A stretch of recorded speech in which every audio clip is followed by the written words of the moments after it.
आकाशवाणी से प्रस्तुत हैं प्रादेशिक समाचार।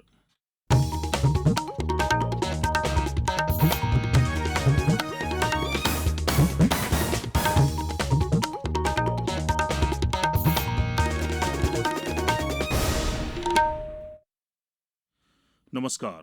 समाचारों के साथ मैं राशिद अहमद खान। सबसे पहले इस बुलेटिन के मुख्य समाचार।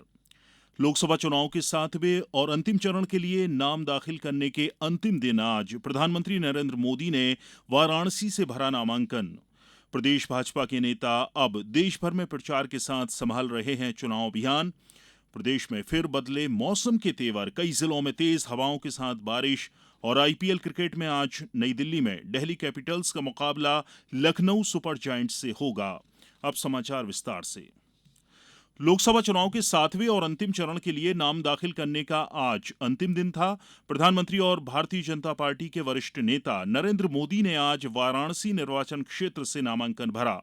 इस चरण में 7 राज्यों और एक केंद्र शासित प्रदेश की 57 लोकसभा सीटों पर मतदान होगा।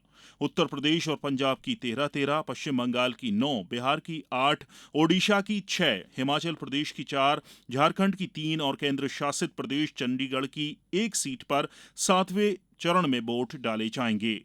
नामांकन पत्रों की जांच कल की जाएगी। शुक्रवार तक नाम वापस लिए जा सकते हैं। इस चरण के लिए अगले महीने की 1 तारीख को मतदान होगा। प्रदेश में लोकसभा चुनाव के तहत सभी 29 सीटों पर मतदान हो चुका है। अब प्रदेश भाजपा के नेता देश भर में चुनाव अभियान संभालेंगे।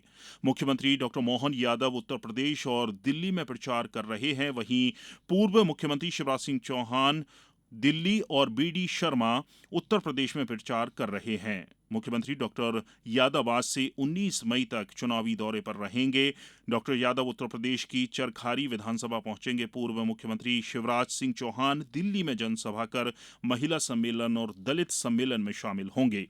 इधर हमीरपुर में मुख्यमंत्री डॉक्टर मोहन यादव के साथ भाजपा प्रदेश अध्यक्ष बीडी शर्मा भी चुनाव प्रचार करेंगे। भारत ने नीदरलैंड के रोटरडैम में चल रहे विश्व हाइड्रोजन सम्मेलन 2024 में अपना पहला पवेलियन स्थापित किया है। इस पवेलियन का अनावरण नवीकरणीय ऊर्जा सचिव भूपेंद्र एस भल्ला ने किया। यह हरित हाइड्रोजन के क्षेत्र में देश की प्रगति को दर्शाता है।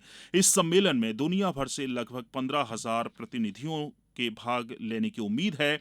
भारत ने वर्ष 2030 की समाप्ति तक 50 लाख मीट्रिक टन हरित हाइड्रोजन उत्पादन करने की क्षमता हासिल करने के लक्ष्य के साथ पिछले साल जनवरी में राष्ट्रीय हरित हाइड्रोजन कार्यक्रम शुरू किया था।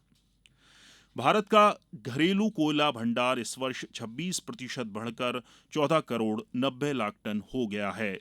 कोयला मंत्री प्रहलाद जोशी ने एक सोशल मीडिया पोस्ट में कहा कि अप्रैल महीने में देश का कोयला उत्पादन 7.31% बढ़ा।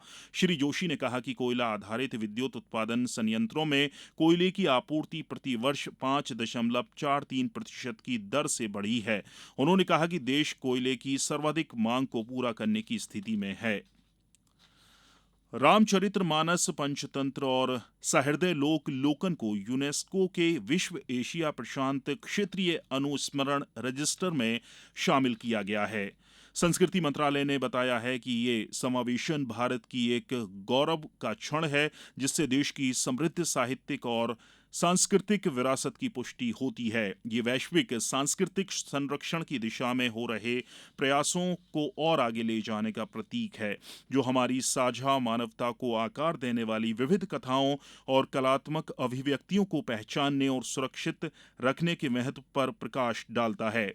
रामचरितमानस पंचतंत्र और सहृदय लोक लोकन ऐसी कालजयी रचनाएं हैं जिन्होंने भारतीय साहित्यिक और संस्कृति को गहराई से प्रभावित किया है। सहृदय लोक लोकन पंचतंत्र और रामचरितमानस की रचना पंडित आचार्य आनंद वर्धन, विष्णु शर्मा और गोस्वामी तुलसीदास ने की थी। ये समाचार आप आकाशवाणी भोपाल से सुन रहे हैं। हमारे समाचारों को अब आप कभी भी और कहीं भी अपनी सुविधा के अनुसार सुन सकते हैं। ये समाचार बुलेटिन YouTube, ट्विटर और फेसबुक पर AIR न्यूज भोपाल पेज पर भी सुने जा सकते हैं। इसके अलावा आप हमारी वेबसाइट newsonair.nic.in पर अथवा AIR न्यूज ऐप पर भी समाचार सुन सकते हैं। समाचारों में एक बार फिर आपका स्वागत है। और अब खबर मौसम की। प्रदेश में आज भी मौसम बदला हुआ है। कई जिलों में तेज हवाओं के साथ बारिश हो रही है। कहीं कहीं ओले भी गिरने की खबर है। प्रदेश में गुना, अशोकनगर, विदिशा, शिवपुरी, छिंदवाड़ा, दतिया, इंदौर, पन्ना और बैतूल के मुल्ताई में तेज आंधी के साथ पानी गिरा। मौसम विभाग ने प्रदेश के 31 जिलों में बारिश और ओलावृष्टि का अलर्ट जारी किया है।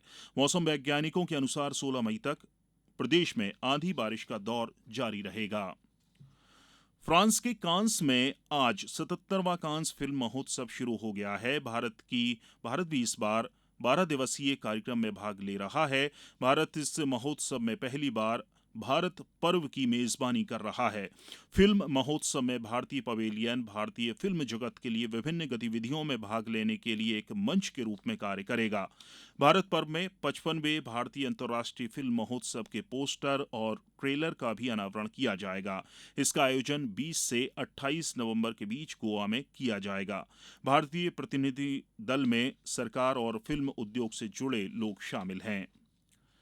जबलपुर में नियमित ट्रेनों में लंबी वेटिंग ने यात्रियों की समस्या बढ़ा दी है। समर स्पेशल ट्रेनों में भी भीड़ बढ़ गई है। इस बीच रेलवे ने समर स्पेशल ट्रेनों की संख्या में फिर इजाफा कर दिया है। रेलवे मालदा टाउन से उदना तक स्पेशल ट्रेन चलाई है। 12 मई से शुरू यह ट्रेन 30 जून तक चलेगी। यह ट्रेन जबलपुर समेत सतना, कटनी, पिपरिया और इटारसी में रुकेगी। रेल प्रशासन मालदा टाउन, उदना मालदा टाउन के मध्य भी 8-8 ट्रिप स्पेशल ट्रेन चला रहा है। आईपीएल क्रिकेट में आज नई दिल्ली के अरुण जेटली स्टेडियम में दिल्ली कैपिटल्स का मुकाबला लखनऊ सुपर जायंट्स से होगा। कोलकाता नाइट राइडर्स की टीम ने कल प्लेऑफ के लिए क्वालिफाई कर लिया, जबकि अहमदाबाद में बारिश के कारण एक भी गेंद नहीं डाले जाने के कारण मैच रद्द होने के बाद गुजरात टाइटंस की टीम लीग से बाहर हो गई। दोनों टीमों को एक अंक दिए गए। अब कुछ समाचार संक्षेप में। धार लोकसभा सीट की सभी ईवीएम मशीन धार के पॉलिटेक्निक कॉलेज में जमा की जा चुकी हैं। मतगणना 4 जून को होगी। यहां 14,21,585 मतदाताओं ने अपने मताधिकार का प्रयोग किया। जबलपुर हाईकोर्ट ने हरदा के वन अधिकारियों पर हमला करने और उन्हें बंधक बनाकर रखने के 23 आरोपितों के विरुद्ध दर्ज एफआईआर निरस्त करने से इंकार कर दिया है। अब इन सभी के विरुद्ध अधीनस्थ अदालत में ट्रायल जारी रहेगा। बैतूल में कलेक्टर ने राजस्व सहायकों की बैठक में 31 अक्टूबर तक राजस्व वसूली के लक्ष्य को पूरा करने के निर्देश दिए हैं। अशोकनगर में सेवानिवृत्त शासकीय सेवकों के पेंशन प्रकरण, परिवार पेंशन प्रकरण के निराकरण के लिए कल जिला पेंशन कार्यालय शिविर का आयोजन किया गया है। गुना में कलेक्टर डॉक्टर सत्येंद्र सिंह द्वारा आज सामुदायिक स्वास्थ्य केंद्र म्याना का निरीक्षण किया गया। शहडोल जिले में आज कायस्थ समाज के आराध्य देव भगवान चित्रगुप्त जी की जयंती उत्साह से मनाई जा रही है। नगर में शोभा यात्रा निकाली गई है। शहडोल जिले के उत्तर वन मंडल के वन परिक्षेत्र जयसिंह नगर में बाघ के शिकार के मामले में न्यायालय ने 5 आरोपियों को सश्रम कारावास की सजा सुनाई है। और प्रदेश के 2 जिलों में नदी और तालाब में नहाने के दौरान डूबने की घटनाओं में 3 बच्चों समेत 5 लोगों की मौत हो गई। विदिशा जिले के बासोदा में बेतवा नदी में डूबने से 2 लोगों की जान चली गई, जबकि छतरपुर जिले में तालाब में डूबने से 3 बच्चों की मौत हुई। अंत में इस बुलेटिन के मुख्य समाचार एक बार फिर।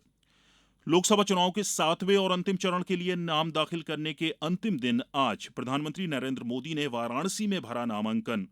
प्रदेश भाजपा के नेता अब देश भर में प्रचार के साथ संभाल रहे हैं चुनाव अभियान। प्रदेश में फिर बदले मौसम के तेवर, कई जिलों में तेज हवाओं के साथ बारिश। और आईपीएल क्रिकेट में आज नई दिल्ली में दिल्ली कैपिटल्स का मुकाबला लखनऊ सुपर जायंट्स से होगा। इस बुलेटिन में बस इतना ही। दीजिए इजाजत। नमस्कार।